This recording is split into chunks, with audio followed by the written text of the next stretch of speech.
আমাকে আজকে face to face দেখে, ফার্স্ট টাইম যদিও দেখছেন আমি বুঝতে পারতেছি, বাট আমাকে ফেস টু ফেস দেখে, সোশ্যাল মিডিয়া না, ফেস টু ফেস, আমার বয়স আনুমানিক কত মনে হচ্ছে? আনুমানিক একটা আইডিয়া, নাউজুবিল্লাহি মিন যালিক। 40 কে বললো রে? ওই বেটা, ওই আমারে বুড়া মনে হয়। আচ্ছা 25 একটা পাওয়া গেছে। আর কোনো মতামত? 25। আচ্ছা ওকে, স্টপ, থামো, লেট মি টক। না থামো। কেউ বলেছেন 25, কেউ বলেছেন 32, বাট আমার বয়সটা 25ও না, 32ও না, 25-এর উপরে, 30-এর নিচে। মারহাবা বলেন। আমি বানাই বলি নাই। আচ্ছা, এখানে এমন কোন মুরব্বী কি আছেন যার বয়স 60 প্লাস? বেয়াদবি নিবেন, একটু হাত তুলবেন। 60 বছর বয়স হয়েছে মুরব্বী কেউ আছে? এই যে আমার আব্বাজান, হাত নামান। আব্বাজান হাত নামান। এবার আমাকে বলেন, মৃত্যু যখন আসবে, মৃত্যু কি বয়স দেখবে? আমার বয়স 25, তাহলে আমার কাছে মৃত্যু পরে আসবে। মৃত্যু কি এমনি আসবে? আল্লাহ কি বলছে খেয়াল করেন। আল্লাহ রাব্বুল আলামিন বলছেন, বান্দা শোনো শোনো, লিকুল্লি উম্মাতিন আজাল ইযা জা আজালুহুম ফালা ইস্তাখিরুনা সাআতাও ওয়ালা ইস্তাকদিমুন। আল্লাহ বলছে, বান্দা প্রত্যেকটা উম্মতের জন্য আমি আল্লাহ সময়সীমা বেঁধে দিয়েছি। যার সময় যখন আসবে, এক মুহূর্ত আগেও হবে না, এক মুহূর্ত পরেও হবে না। সঠিক সময়ে মালাকুল মউতকে পাঠিয়ে দিবে একজন। বলেন সবাই, তিনি কে? So there is no specific time for death. The death will come on time. It will never late. যার সময় যখন হবে তখনই সে মৃত্যুবরণ করবে। আল্লাহু আকবার। এবার বলেন তো, আমাদের দেশের প্রধান উপদেষ্টা যিনি আছেন, তার নাম? এই তোমরা এত আস্তে কথা বললে আমি ওয়াজ কাকে করব? নাম কি? ডক্টর ইউনূস সাহেব। আচ্ছা, একটা কথা বলে ফেলি এখানে। আমি কোনো রাজনৈতিক আলাপ করার জন্য এই মাহফিলে বেসিক্যালি অ্যাটেন্ড করি নাই, বাট কিছু কথা আছে এমন যে কথাগুলো না বললে মুনাফিকি হয়ে যাবে, বেঈমানি হয়ে যাবে, জাতির সঙ্গে গাদ্দারি হয়ে যাবে। সে কথাগুলো কি একটু বলেই ফেলি, যেহেতু টপিকটা চলে আসছে আয়াতের আলোকে। প্রথম কথা হচ্ছে, 5 আগস্টের পূর্বে আমাদের কোনো ফ্রিডম অফ স্পিচ অর্থাৎ বাক স্বাধীনতা ছিল না। আমরা যখন মাহফিলে ওয়াচ করতাম, জাস্ট ভয়ে থাকতাম যে ওয়াচ করতে করতে এই বুঝি কোনো পাত নেতা এসে, ও এত ক্ষমতা তো আজকে আসো, আমি লিখে দিব তোমার পিঠের চামড়া একটাও যুবকরা বাকি রাখবে না আজকের মাহফিলে। আপনার সবাই আল্লামা সাঈদী হুজুরের নাম শুনেছেন? এত আস্তে কেন বলে? নাম শুনছেন আপনারা? আমাদের কলিজার টুকরা তিনি, আমাদের ভালোবাসার মানুষ তিনি। আল্লাহ ওনাকে জান্নাতুল ফেরদাউসের উঁচু মাকাম নসিব করো। আল্লামা সাঈদী হুজুর কি বলতেন জানেন? যে আমরা যখন হক কথা বলি আমাদেরকে 3টা গালি দেয়। 1 নাম্বার রাজাকার, 2 নাম্বার জঙ্গিবাদ, 3 নাম্বার মৌলবাদ। এখন উনি একটা জাস্ট অ্যামেজিং এক্সপ্লেনেশন, এই ব্যাখ্যাটা শুনে আমি জাস্ট সাঈদী হুজুরের টপ ফ্যান হয়ে গেছি। উনি একটা কথা বললেন যে তোমরা আমাদেরকে মৌলবাদী বলে গালি দাও আর ভাবো যে তোমরা জিতে গেছো, আমরা হেরে গেছি।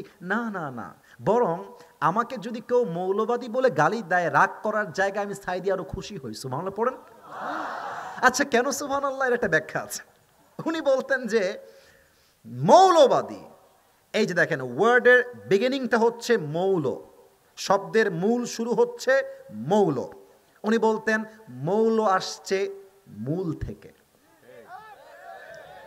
মূল মানে কি? মূল মানে আল্লাহ তাআলা, মূল মানে হচ্ছে হিজ লাস্ট মেসেঞ্জার মুহাম্মদ সাল্লাল্লাহু আলাইহি ওয়াসাল্লাম, মূল মানে হচ্ছে কোরআন, মূল মানে হচ্ছে হাদিস। তো যারা আমাদেরকে মৌলবাদী বলে গালি দাও, আমরা হলাম মূলবাদী, তোমরা সবাই আগাবাদী। এবার বলেন তো, গাছের আগায় শক্তি বেশি হয় না গোড়ায়? এই ভয় পায় কেন? আগায় না গোড়ায়? উনি বলতেন তোমরা থাকো গাছের আগায়, আমরা থাকি গাছের গোড়ায়। বাড়াবাড়ি বেশি করতে যেও না, বেশি বাড়াবাড়ি করলে 16 কোটি মানুষ মিলে গাছের গোড়ায় একটা ঝাঁকুনি মারবে, মামুর বাড়ি দিল্লি গিয়ে পড়বা, দিল্লি গিয়েই তারা পড়েছে। ওনার প্রত্যেকটা কথা বাংলার মাটিতে আজকে বাস্তবে রূপ ধারণ করেছে। যে 5 আগস্টের পরে আমাদের প্রধান উপদেষ্টা হচ্ছেন ডক্টর ইউনূস সাহেব। তো তো উনি আজকে জাস্ট ফর অ্যান এক্সাম্পল একটা উদাহরণ দিচ্ছি, it's not the reality, it is just an example, উদাহরণ দিচ্ছি। উনি আজকে অ্যানাউন্সমেন্ট দিলেন ফর অ্যান এক্সাম্পল যে আমি ডক্টর ইউনূস ইন্টারিম গভর্নমেন্টের আমি হলাম চিফ, আমি হলাম প্রধান, আমি আমার পুরো বাসাকে চতুর্পাশে ঘিরে দিব, থাকবে সামনে RAB force, BDR, army, soldier, থাকবে বডিগার্ড, আর চতুর্পাশে লোহা দিয়ে ঘেরা থাকবে, আর আমি থাকবো চার দেয়ালের মাঝখানে, উপরে থাকবে হেলিকপ্টার, থাকবে সিসিটিভি ক্যামেরা, থাকবে সব সময় অবজারভেশন, পর্যবেক্ষণ, কেউ যেন বাসার ভেতরে ঢুকতে না পারে। এবার আমাকে বলেন, যতই প্রোটোকল দেওয়া হোক, র্যাব, বিডিআর, সোলজার, সেনাবাহিনী, পুলিশ, যতই প্রোটোকল দিক, মৃত্যুর থেকে পালাবে এমন কোনো ক্ষমতা কোনো বাপের কি বাংলাদেশে পৃথিবীতে কোথাও আছে? আমি আসতে শুনলাম আছে। দেখেন আল্লাহ তাআলা কি বলছেন। আল্লাহ বলছে, বান্দা শোনো, কুল ইন্নাল মাউতাল্লাযী তাফিররুনা মিনহু ফাইন্নাহু মুলাকীকুম। 28 নম্বর পারা 13 নম্বর পৃষ্ঠা সূরাতুল জুমার ভেতরে আল্লাহ তাআলা বলছেন, বান্দা শোনো শোনো, ও নবী আপনি বলে দেন, তোমরা কি মৃত্যুর থেকে পলায়ন করতে চাও? অসম্ভব, সম্ভব নয়। বরং তোমরা যেখানেই পালাও না কেন, আইনামা তাকুনু ইউদরিকুমুল মাউতু ওয়ালাউ কুনতুম ফি বুরুজিম মুশাইয়াদা।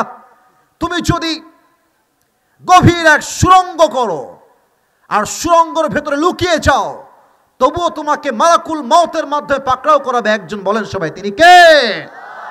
এই হচ্ছে মৃত্যু সম্পর্কে 4টা আয়াত বললাম কোরআন থেকে। এবার আসুন আমরা দুইজন কয়ে যায়, এই ব্রাজিল, এই হলুদ গেঞ্জি, এই তোর বিয়ে হবে না রে, তোর বিয়ে হবে না, একদম বিয়ে হবে না। কত বড় সাহস দেখছেন, এখনো 12টা বাজে নাই। খবরদার, কেউ যদি উঠে যায় জাস্ট কল মি, আমাকে ডাক দিবেন। কেউ যেন দোয়ার আগে না উঠতে পারে যুবক ভাড়া, ঠিক কিনা বলো? এটা কাশি দেন সবাই, তাকবীর দেন সবাই মিলে, নারায়ে তাকবীর। আমার প্রিয় ঠাকুর গায়ের ভাইরা, মৃত্যুর আমি 2nd চ্যাপ্টারে আসতে চাই। এই মৃত্যু হচ্ছে হাদিসের ভাষায় 2 প্রকার। Number 1, the death of people, those who perform the salah, and number 2 is the death of people, those who do not perform the salah. এক হচ্ছে নামাজি বান্দার মরণ, আর এক হচ্ছে বেনামাজি বান্দার মরণ। এখন একটা তিতা কথা বলবো, অনেকের গায়ে গিয়ে লাগবে, জাস্ট বলতে বাধ্য হচ্ছি, তাই বলছি। এখানের মাহফিলে অনেক মুরব্বী আসছেন, অনেক যুবকরা আসছেন, অনেক মায়েরা বোনেরা আসছেন। আমি লিখে দিতে পারবো, অনেকে আসছেন এশারের নামাজটাও পড়ে নাই, বাসায় গিয়ে ঘুমিয়ে যায়, ফজরের নামাজটাও পড়বে না।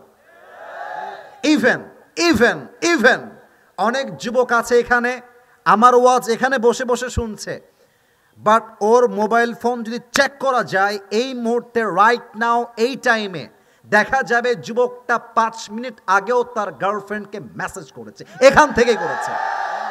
অনেক যুবকের যদি মোবাইল ফোনে গ্যালারি চেক করি, দেখা যাবে অনেক নর্তকীর উলঙ্গ নাচ সে তার গ্যালারিতে ভিডিও হিসেবে সেভ করে রেখে দিয়েছে, ঠিক কিনা বলে? তাদের মৃত্যু কেমন হবে আজকে আমরা হাদিস থেকে জানব। প্রথমে আমরা জানব নামাজি বান্দার মৃত্যু তার সামনে কেমনে আসবে। আল্লাহর হাবিব কি বলছে, জাস্ট কলিজার থেকে শুনবেন, কান দিয়ে নয়, দিল থেকে শুনবেন। আল্লাহর হাবিব বলেন, নামাজি বান্দার সামনে যখন মালাকুল মউত আসবে, তার দেহের চামড়ার রং হবে ফর্সা সাদা চেহারা, দেখতে হবে লম্বা তাগড়া যুবক। মালাকুল মউতের দেহে থাকবে লম্বা একটা সাদা জুব্বা। এসেই বলবে নামাজি বান্দার দিকে তাকিয়ে, ইয়া আইয়াতুহান নাফসুল মুতমাইন্না উখরুজি ইলা মাগফিরাতিল্লাহি ওয়া রিজওয়ানি। হে নামাজি বান্দা, আসো, বের হয়ে আসো। নামাজি বান্দা বলবে, আইনাল খুরুজ, বের হব কোথায়, যেতে হবে কোথায়? আচ্ছা তাকান তো, এইটা আমার হাতে কি? আপনারা মনে হয় মরে গেছেন, ডানে আওয়াজ পাই নাই, জোরে সরে, এটার নাম। আর একবার খেয়াল করবেন, একটু বুঝিয়ে বলবেন, এটা কি গোল না চারকোনা? আর একবার, গোল না চারকোনা? আল্লাহর হাবিব বলেছেন, নামাজি বান্দা যখন মারা যাবে, তার রুহটাকে কবজ করবার জন্য আল্লাহ তাআলা জান্নাত থেকে একটা লাল রেশমি রুমালের চাদর হাদিয়া হিসেবে জান্নাত থেকে দুনিয়াতে পাঠাই দিবে। সুবহানাল্লাহ পড়েন আপনারা? আল্লাহু আকবার, আল্লাহু আকবার। আচ্ছা, রুহটা কবজ করবে কেমনে? আমার ডান হাত দেখবেন। এই আমার কথা কি বোঝা যায়? একটু বললে ভালো হয়, বোঝা যায়? আমার কোন হাত দেখবেন? ডান হাত দেখেন সবাই। মালাকুল মউত নামাজি বান্দার রুহুকে কবজ করবার জন্য ডান হাতটা জাস্ট আ লিটল বিট একটু পেছনে নেবে। আমি হাদিসটাকে অভিনয় করে বোঝাচ্ছি যাতে করে বুঝতে সুবিধা হয়। জাস্ট হালকা পেছনে নেবে, তারপরে মালাকুল মউত নামাজি বান্দার রুহের দিকে জাস্ট সফটলি, হালকাভাবে, নরমভাবে ডান হাতটা বাড়াবে। যারা নামাজ পড়েন হাদিসটা মনোযোগ দিবেন। যখন রুহটাকে ধরবে হালকা করে টেনে বের করে নিয়ে আসবে। হাদিসে আসছে নামাজি বান্দার রুহু যখন বের হবে, একটা পিঁপড়া কামড় দিলে মানুষ যতটুকু ব্যথা পায় সেই পরিমাণ কষ্ট দিয়ে নামাজি বান্দার রুহুকে কবজ করা হবে। সুবহানাল্লাহ পড়বেন না? কাকে বলে নামাজ? কাকে বলে নামাজের গুরুত্ব? এবার আসেন, যে যুবকরা পর্নোগ্রাফি দেখে, যে যুবকরা প্রেম করে, যেই মেয়েরা বেপর্দায় চলে, যে মুরব্বী, আজকালকার অনেক মুরব্বী চায়ের দোকানে বসে পাবলিকের সামনে, যুবকের সামনে পায়ের উপরে পা তুলে দোকানে ওপেনলি পাবলিক প্লেসে বসে বসে বিড়ি টানে। আমি কি মিথ্যা বললাম না সত্যি বললাম? বলো, তোমরাই বলো। তাদের মৃত্যু কত ভয়ঙ্কর হবে ভালো করে বুঝবেন। বেনামাজির সামনে যখন মালাকুল মউত আসবে, তার দেহের চামড়ার রং হবে নীলাভ বর্ণের চেহারা। এই হাদিসগুলো যখন আমি পড়ছিলাম আর শুনছিলাম, বিশ্বাস করেন, আল্লাহকে সাক্ষী রেখে বলছি, ওয়াল্লাহে আমার এই দেহের প্রত্যেকটা অঙ্গ প্রত্যঙ্গের পশমগুলো গুজবাম হচ্ছিল, অটোমেটিক দাঁড়ায় যাচ্ছিল। এত ভয়ঙ্কর হাদিস। মালাকুল মউতের চেহারার রং হবে নীলাভ বর্ণের চেহারা। এই দুইটা চোখ হবে টকটকে লাল। জাস্ট ইমাজিন দিস, একটু কল্পনা করবেন মালাকুল মউতের চেহারা কতটা ডেঞ্জারাস, কতটা ভয়ঙ্কর হতে পারে। চোখ হবে লাল, দেহ হবে নীল, পা থাকবে জমিনে, হেড তথা মাথা থাকবে আকাশ বরাবর বিশাল লম্বা। যখনই মালাকুল মউত বেনামাজির সামনে দাঁড়িয়ে যাবে, মালাকুল মউতের ভয়ঙ্কর চেহারা দেখে আমার দিকে সবাই দেখবেন। জাস্ট আমি হাদিসটাকে রিয়েলাইজ করাবার জন্য আপনাকে অভিনয় করে বোঝাচ্ছি। জাস্ট মালাকুল মউতের চেহারা, বেনামাজি মুরব্বী, বেনামাজি যুবক, he will just look for once time, একবার জাস্ট দেখবে। দেখার সাথে সাথে তার দেহের প্রত্যেকটা অঙ্গ প্রত্যঙ্গ থরথর থরথর থরথর করে কাঁপবে, থরথর করে কাঁপবে। আর মালাকুল মউত এক বিশাল উঁচু কণ্ঠে ডাক দিয়ে বলবে, ইয়া আইয়াতুহান নাফসুল খাবিসা উখরুজি ইলা গাযাবিল্লাহ। এই বেনামাজি যুবক, এই বেনামাজি মা, এই বেনামাজি আব্বাজান, বের হয়ে আসো, বের হয়ে আয়। একটা ধমক যখন দিবে না, মালাকুল মউতের ধমকে পুরো দেহের প্রত্যেকটা অঙ্গ প্রত্যঙ্গ ঠাস করে একটা ভাইব্রেশন দিবে, কেঁপে উঠবে। কিন্তু হাদিসে আসছে মালাকুল মউতের ধমক খাওয়ার পরে রুহুটা বের হবে না। কি করবে রুহুটা? একবার বের হয়ে ডান দিকে দৌড় দিবে, পালাতে চাইবে। He will try to escape from the death. বারবার ডানে যাবে একবার, বামে যাবে একবার, আরেকবার পেছনের দিকে পালিয়ে যাবে। এবার হাদিসের লাস্ট মেসেজটা বলছেন। আল্লাহর হাবিব বলেন, যখন সে পালিয়ে যাওয়ার ট্রাই করবে, মালাকুল মউত তার বাম হাত পেছনের দিকে নেবে, একদম ব্যাক সাইডে, আর পেছন থেকে হাতটা একটা থাবা দিবে। বেনামাজির রুহকে যখন মালাকুল মউত এমনে ধরবে, তার বুক থেকে যখন ছিঁড়ে ছিঁড়ে বের করবে, হাদিসে আসছে একটা জীবিত ছাগলকে জবেহ না করে তার চামড়া কেউ যদি ব্লেড দিয়ে এমনে কেটে ফেলে, ছিঁড়ে ফেলে, ওই ছাগলটার যে পরিমাণ কষ্ট হয় তার চাইতে কমসে কম 70 গুণ বেশি কষ্ট দিয়ে বেনামাজির রুহুকে কবজ করা হবে। বলেন সবাই নাউজুবিল্লাহ। আর একবার বলেন নাউজুবিল্লাহ। আমি দোয়া করছি, সবাই আমিন বলুন। আল্লাহ আমাদের সবাইকে তুমি মৃত্যুর আযাব থেকে বাঁচাই দিও। এত আস্তে আমিন বললেন, জোরে বলেন। ওফ খোদা, আল্লাহু আকবার।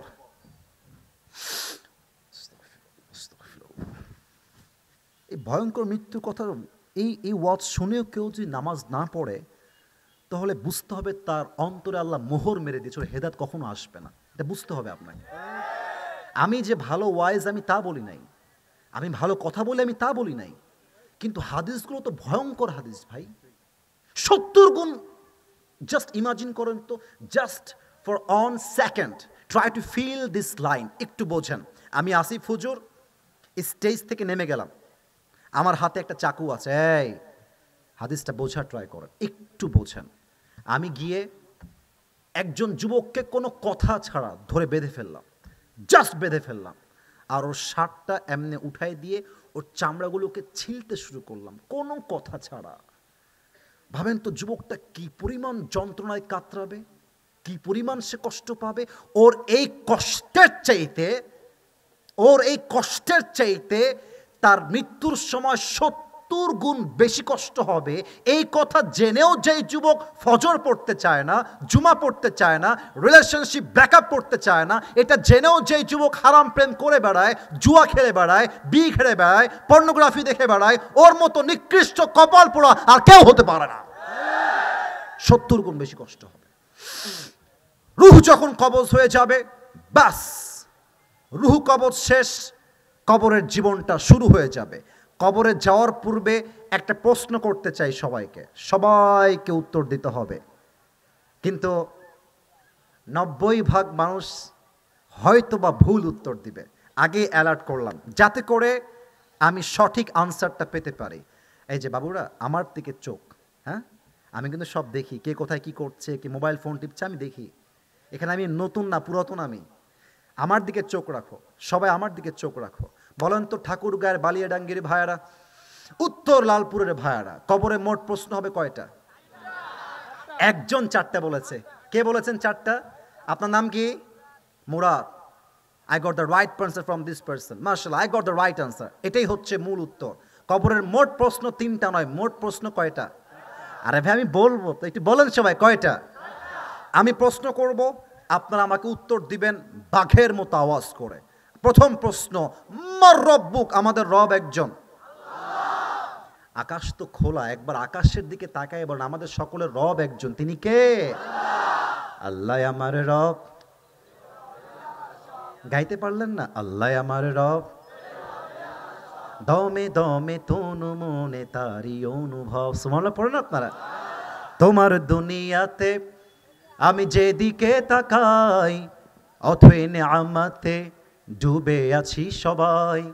পাখ পাখালির কণ্ঠে শুনি তাসবিহ কলো রব, তাসবিহ কলো রব। আল্লাহ আমার রব, এই রবই আমার সব। বলেন না, দমে দমে তনু মনে তারি অনুভব। রবকে? আর একটু জোরে, রবকে। 2 নাম্বার, ওয়ামান নাবিয়্যুকা তারিফু হাদার রাজুল, do you know this person, who is he? তুমি কি মানুষটাকে চেনো? আচ্ছা আমার দিকে তাকান তো, এইটা কি? এত আস্তে বললে তো মন ভরবে না, এটার নাম কি? এটা হটাইছি কারণ যেন আপনারা দেখতে পান, এই জন্য। আরেকবার বামের থেকে আওয়াজটা একটু কম ছিল। এটার নাম কি ভাইজান? আমাকে কেউ পাম্পট্টি দিবেন না, যা বলবেন দিল থেকে। মিথ্যা হলে মিথ্যা, সত্য হলে সত্য, যা বলবেন সেটা মন থেকে বলবেন। আচ্ছা, আমাকে দাড়িতে, চাপ দাড়িতে দেখতে আনস্মার্ট লাগতেছে না স্মার্ট লাগতেছে? মন থেকে বলেছেন তো? অনেক মেয়ে দেখবেন এই নবীর সুন্নাহের দাড়ি রাখলে পাত্র হিসেবে বলে যে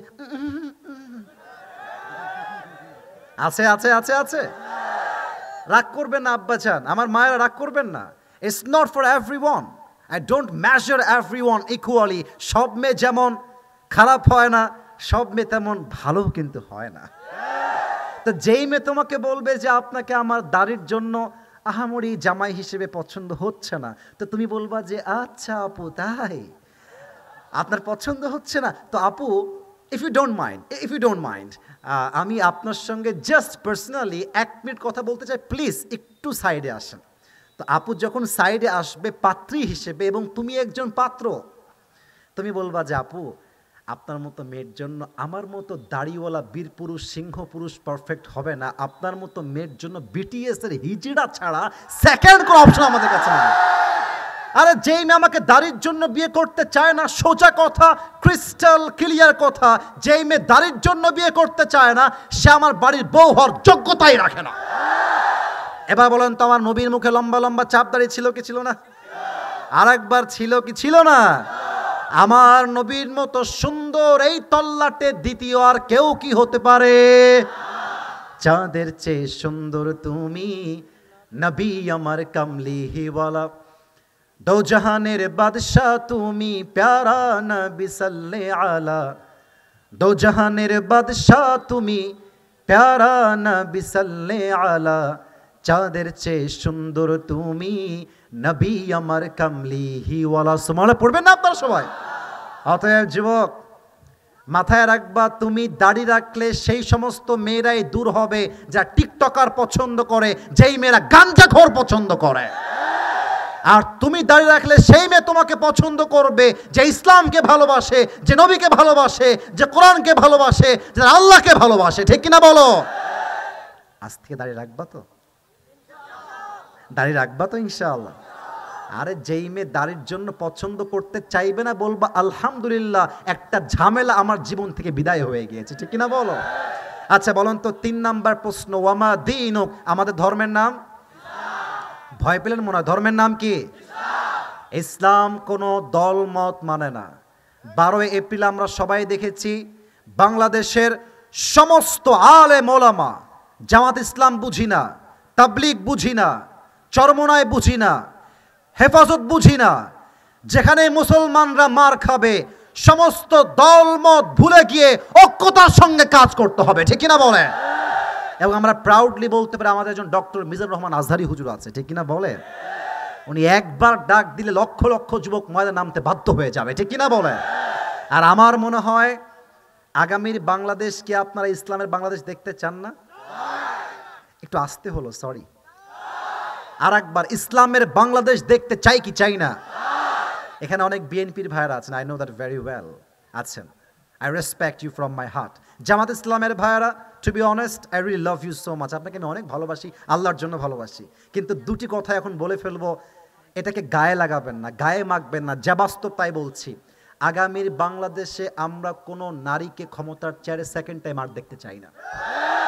এবং আগামীর বাংলাদেশে আমরা একজন এমন প্রধানমন্ত্রী চাই, যেই প্রধানমন্ত্রী একই সময়ে জাতীয় সংসদে দাঁড়িয়ে দেশের পক্ষে যেমন কথা বলবে, আমার দেশের প্রধানমন্ত্রী চাইলে জাতীয় মসজিদ বাইতুল মুকাররমে দাঁড়িয়ে জুমার খুতবা দেওয়ার যোগ্যতাও রাখবে। এটাই ইসলাম, এটাই ইসলাম। অতএব 3 নাম্বার প্রশ্ন, আমাদের ধর্মের নাম। এবার হবে 4 নাম্বার প্রশ্ন। ফেরেশতা বলবে, কি ব্যাপার?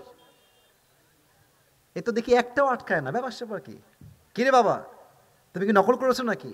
তোমার ওমা ইলমুক, ওমা ইলমুক, what's the source of your knowledge? তুমি এতগুলো জ্ঞান অর্জন করেছো কই থেকে? আমরা বলবো আমাদের জ্ঞানের উৎস একটা কিতাব, কিতাবটার নাম, এত আস্তে জোরে বলে, কিতাবটার নাম। আল্লাহ বলবে, এই ফেরেশতা, stop, stop, don't ask him anything again. আর কোনো প্রশ্ন নয়, যাও আমার বান্দার কবরটাকে তোমরা জান্নাতের বাগান বানায় দাও। আমার বান্দার কবরটাকে তোমরা মেশকে আম্বরের ঘ্রাণ দিয়ে ভরপুর করে দাও। সুবহানাল্লাহ। আমার বান্দার কবরটাকে তোমরা 70 গজ লম্বা করে দাও। সুবহানাল্লাহ। আর একটা হাদিস বলি, বিয়ের প্রথম যে রাত, এই রাতকে কি বলা হয়? এই যে লজ্জা পাইতেছেন আপনার, বলেন কি রাত? ও তোমাদের তো বাসরাত কখনো হবে না নাকি? আরে হবে তো, বলেন সব, বিয়ের প্রথম রাতের নাম। এবার হাদিস দেখেন, হাদিস দেখেন। ফেরেশতা বলবে, এই নামাজি বান্দা শোনো, নাম কানাউমিল আরুস, আই রিপিট এগেন, আমি আবারও বলছি, নাম কানাউমিল আরুস, ঘুমিয়ে যাও একজন নববধূর মতো। একজন নববধূ যেমন বাসর রাতে স্বামীর কোলে আরামে ঘুমিয়ে যায়, তুমিও ঘুমিয়ে যাও। কিয়ামত পর্যন্ত তোমার শান্তির ঘুম ভাঙাতে আর কেউ আসবে না, ডিস্টার্ব করতে কেউ আসবে না। সুবহানাল্লাহ। আমার সকল প্রিয় ভাইরা 2 হাত তোলেন, সবাই 2 হাত তোলেন, কেউ যেন বাদ না যায়, কেউ যেন বাদ না যায়। আমার কাছে একটা স্লিপ আসছে, এটা কোনো খারাপ স্লিপ না, একটা আবদার আসছে। তবে আমি সবার থেকে একটা কথা শুনতে চাই। আমার ওয়াজের টাইম হচ্ছে 1 ঘন্টা হয়ে গেছে, এটা কমিটির সবাই জানে। তবে সব জায়গায় তো নিয়ম দিয়ে না, মাঝে মাঝে তো ভালোবাসা দিয়েও হিসাব করতে হয় নাকি? তাহলে ওয়াজ শেষ করে দেয় এখন নাকি? আরে থাক বাদ দেন। আচ্ছা, তোরা সবাই 2 হাত আর একটু উঁচু করেন, সবাই একটা কাশি দেন, আর একটু জোরে। আমি যেই ওয়াদা চাই, ওয়াদা সবার থেকে শুনতে চাই। বলেন সবাই হুজুর। আর একটু জোরে রেকর্ড হচ্ছে, হুজুর। আমরা ঠাকুরগাঁয়ের সন্তান, আপনাকে ওয়াদা দিলাম, আমরা কেউ দোয়া না করে উঠে, এবার আমি যেমন করব তেমন করবেন, যাব না। আর একটু জোরে শুনতে চাই, যাব না। বলেন সবাই ইনশাআল্লাহ। এবার কেউ যদি দোয়া ছাড়া উঠে যায়, হাদিসে আসছে লা ঈমান আলা লিমান লা আমান আলা, যার কথা ঠিক নাই তার ঈমানের ঠিক নাই, ঠিক কি না বলেন? আমাকে জাস্ট 5 থেকে 10 মিনিট সময় দিবেন, আমি আমার লাস্ট কথাটা বলেই আপনাদের স্লিপ যেটা দিয়েছেন আমি সেই কাজ করব। Volunteers should be get ready, volunteers very soon ready হয়ে যান। সবাই তাকবীর দেন, নারে তাকবীর।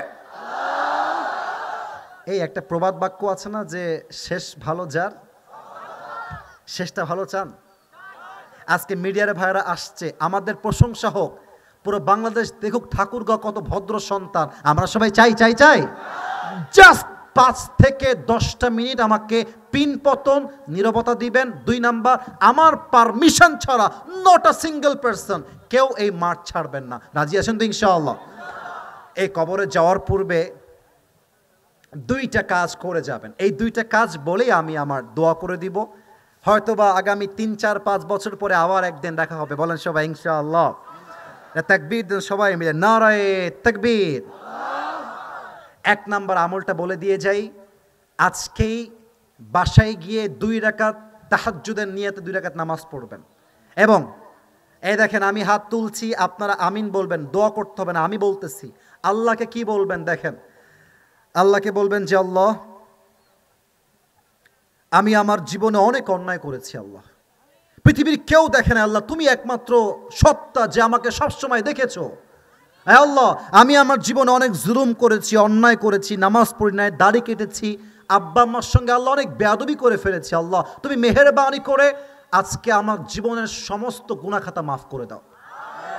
আর একটা দোয়া করবেন, আমি যেভাবে বলি জাস্ট আমিন বললেই এনাফ।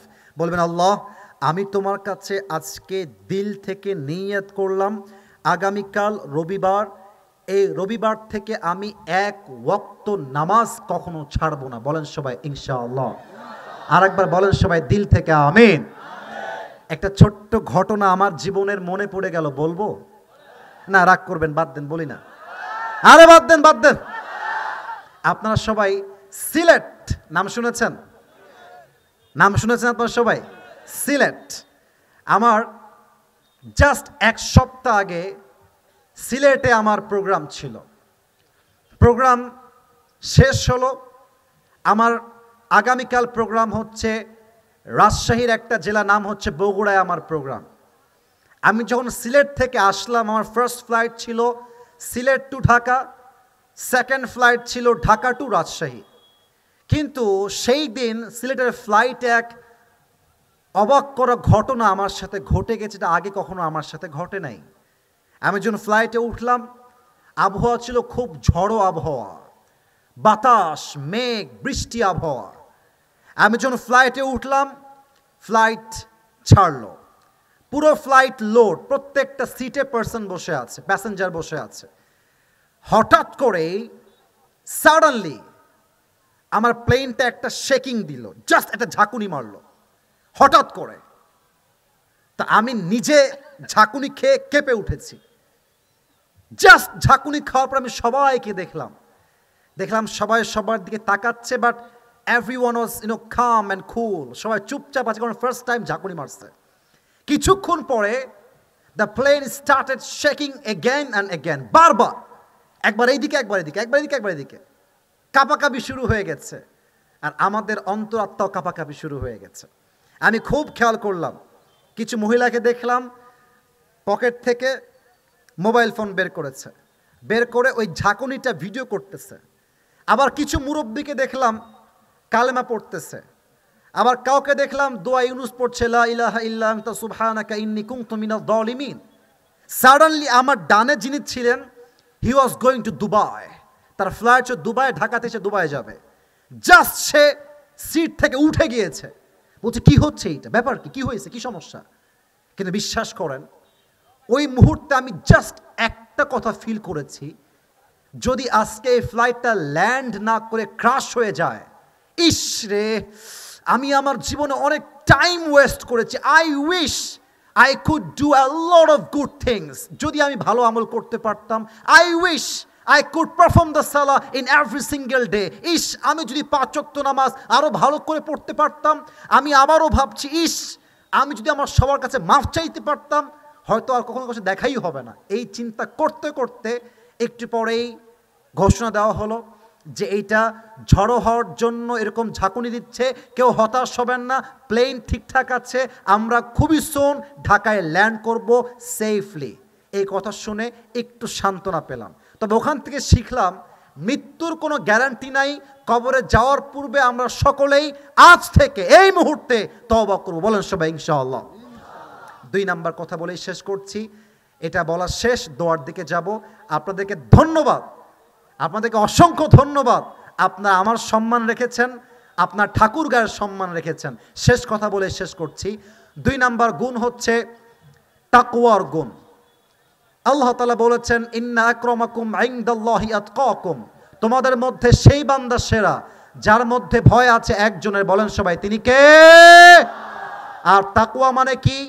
কেউ দেখে না, কেউ শোনে না, দেখে একজন, শোনে একজন। বলেন সবাই, তিনি কে? আল্লাহ সবাইকে মুত্তাকি হওয়ার তৌফিক দান করুক। পড়েন সবাই আমিন। সবাই 2 হাত তোলেন, সবাই 2 হাত। এই পেছনে কয়েকজন লোক উঠছে কেন? এই লোকেরা দোয়া করে যান, এই বেয়াদবি করেন না প্রিয় ভাইরা আমার। আপনাদেরকে আমি 1 ঘন্টার বেশি সময় দিয়েছি, ভালো